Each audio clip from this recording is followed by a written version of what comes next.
from Hyderabad to Nagpur, a huge political churn. Joining me for more on this, I'm joined by K. Kavita. She's an MLC from Telangana, also the daughter of the Chief Minister. I'm also joined by Priyanka Chaturvedi, Rajya Sabha MP of the Shiv Sena. I'll also be joined by Mr. N. Ramchandra Rao, who's also a leader of the floor for the BJP in the Legislative Council and an MLC. K. Kavita, are you celebrating or are you disappointed today?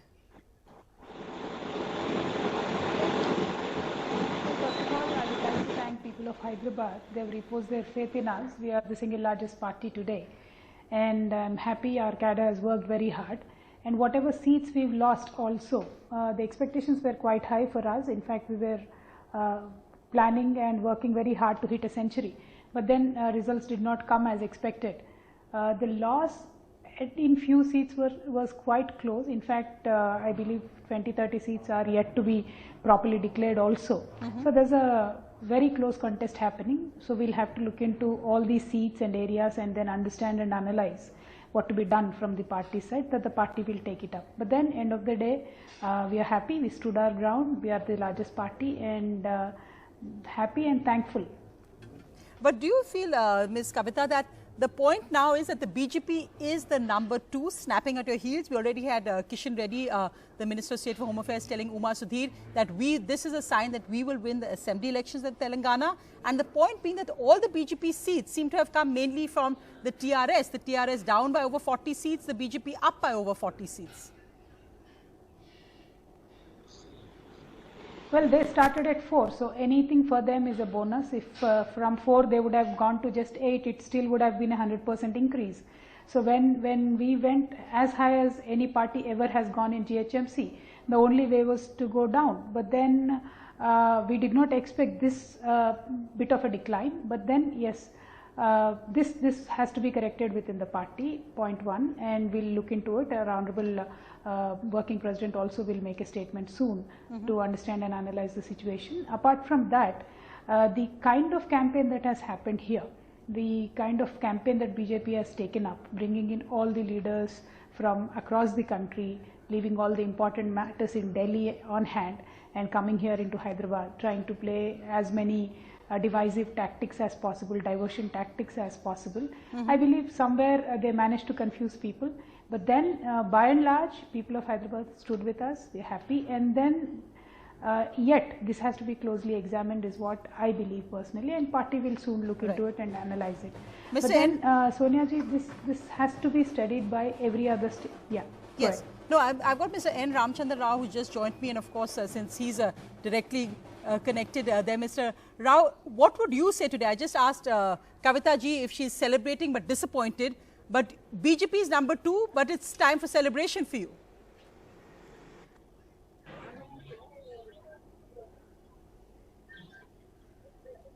Did you hear me? Should I repeat that? Hello. Mr. Rao, can you hear me? This is Sonia from the Delhi studio. Yeah, the audio is low, madam. Just a little bit louder. Okay, I'll speak louder just to say, are you celebrating today even though you are number 2 in Hyderabad civic polls?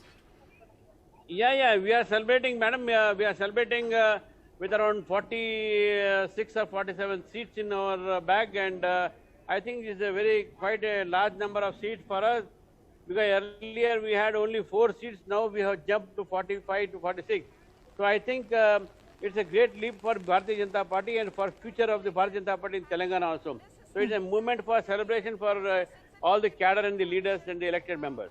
In fact, I want to bring in Priyanka Chaturvedi here. Priyanka ji, Kavita ji just said that other states should also look at what happened here. What's the lesson out of Maharashtra? Because the Nagpur seat is really the big surprise. I mean, that really is Devendra Fadnavis, the ex-chief minister, the person who's been leading the charge against the Shiv Sena government. This is his stronghold, and Mr. Gadkari's. What do you think is the big lesson here? Is it that the BJP is not unbeatable, or also the fact that no election is too small? More importantly, we must remember this Nagpur seat that they have lost was held for 25 years by Mr. Gadkari and for about 12 years by Mr. Devendra Fadnavis's father, Gangadhar Rao Fadnavis. So this is a seat which they have historically held for over 5 decades. What is important and the lesson that we need to understand, many times Bharatiya Janata Party during this entire COVID continue to attack the MVA government, continue to not cooperate during COVID times, continue to run a slander campaign, then trying to run to the governor to bring the government down and to complain. And people saw through this. Many times, any constituency that we win, they say, oh, because of vote bank politics, because of minority politics, caste-based politics. But these were graduate constituencies, teachers' constituencies, where people who look above these issues have come forward to vote, and they have emphatically chosen the MVA alliance to be leading in the assembly and Right. as well as legislative council. So the lesson we have learned is very clear, that we continue to focus on governance. We continue to avoid the noise coming from the Bharatiya Janata Party. And Bharatiya Janata Party, if in opposition, continues to play this kind of negative politics, people of Maharashtra will teach them a lesson like they've taught them now.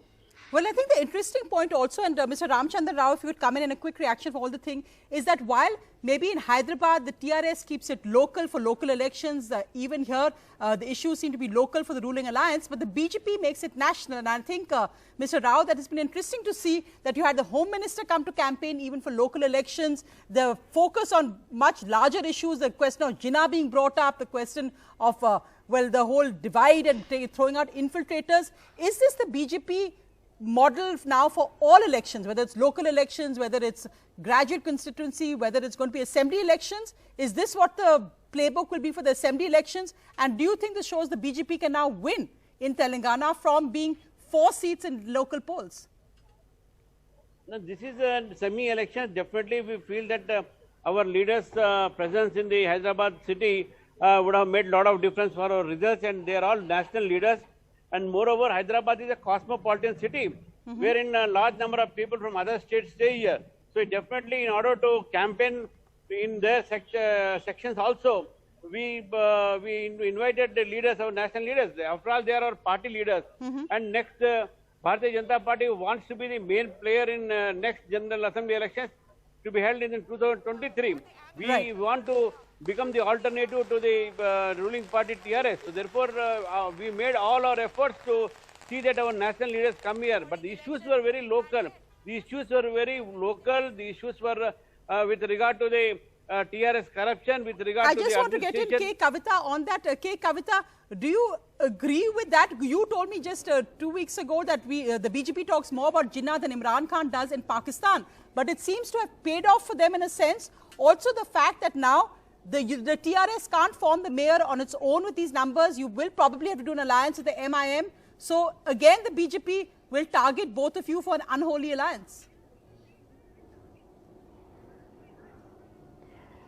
Well, as Ramchandra Rao ji has said, many tall leaders have come into Hyderabad making different kinds of comments. But the question now is, when Mr. Ramchandra Rao Garu himself had won an MLC election, earlier he had promised that he will bring a separate high court for Telangana. But they never lived up to that promise. So BJP always makes promises during elections, wins seats by deceit, and then never follows through in their promise. That has been their trademark, starting from their top leadership to the local leadership. They always promise very tall, make these claims and never deliver upon that. So this time they managed to bag few seats in Hyderabad. I hope at least now the Home Ministry will give some funds to Hyderabad, because last time we interacted, I was saying the same thing, Sonia ji, without even other states asking for funds wherever the BJP ruled states are. No. The money was rolled out from Amit Shah ji's ministry directly to them. You know, now, the flood money. So But now Amit Shah ji Hyderabad knows has suffered Hyderabad under very well floods. since he's been No, campaigning Ramchandra. extensively there. So let's see how it goes. But the point is, voters at least seem to Yes, have put but their- he's never given us any money. Yes. The So issue let's is, see if he lives up to that this time, Mr. Ramchandra Rao. We do have to end. issue is now they should deliver. Yes. Exactly. We're completely out of time here. We'll have to end. Priyanka, quick last words from you. So all we'd say is that I do agree with what Kavita ji was saying, that every single state would have to understand that Bharatiya Janata Party is capable of making every local politics, taking it at a national level, local body polls. So these are lessons we will obviously learn, and we will ensure that Bharatiya Janata Party continues to stay in the opposition in all the local body polls that happen in Maharashtra. Right. Thanks so much. It is wonderful to speak to all three of you. Well, fascinating political results and analysis from the different states.